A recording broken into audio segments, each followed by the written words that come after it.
Hi. ఒకసారి పులికి గాడిదకి వాదొచ్చిందంటండి.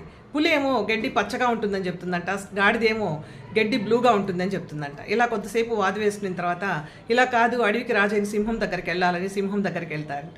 So వెళ్ళి అక్కడ అడిగితే సింహము గాడి చెప్పిందే కరెక్ట్, గడ్డి బ్లూగానే ఉంటుంది అని చెప్పిందంట. అయితే గాడిదేమో ఎగురుకుంటూ నన్ను సపోర్ట్ చేసింది సింహం అని చెప్పి ఎగురుకుంటూ డ్యాన్స్ వేసుకుంటూ వెళ్ళిపోయిందంట. పులి ఏమో సింహాన్ని అడిగిందంట, సింహరాజా ఏంటి, నేను అసలు గడ్డి ఎలా ఉంటుంది, నేను చేసిన తప్పేంది, నాకు శిక్ష వేసినావు నువ్వు అని చెప్పి అడుగుతుందంట. అయితే అప్పుడు సింహం ఏం చెప్తుందంటే, గాడిద వాదిస్తుంది, గాడితో వాదించిన దానికి నీకు శిక్ష వేసాను నేను, గడ్డి పచ్చగానే ఉంటుంది, కానీ మూర్ఖులతో వాళ్ళు మార్చలేము మనం, మూర్ఖుల్ని ఎంతసేపు మనం మార్చాలని చూసినా వాళ్ళు మారరు, కాబట్టి వదిలేయి వాళ్ళ కర్మానికి అని చెప్పారంట. నిజమే కదా, వాదించే వాళ్ళు చాలామంది ఉంటారు. అలాంటి వాళ్ళతో వాదించి మనం టైం వేస్ట్ చేసుకోకుండా మన పని మనం చేసుకుంటే వాళ్ళకి అర్థమైనప్పుడు వాళ్ళు రియలైజ్ అవుతారు. మీరేమంటారు? నిజమైతే నిజమని కామెంట్ చేయండి ఫ్రెండ్స్.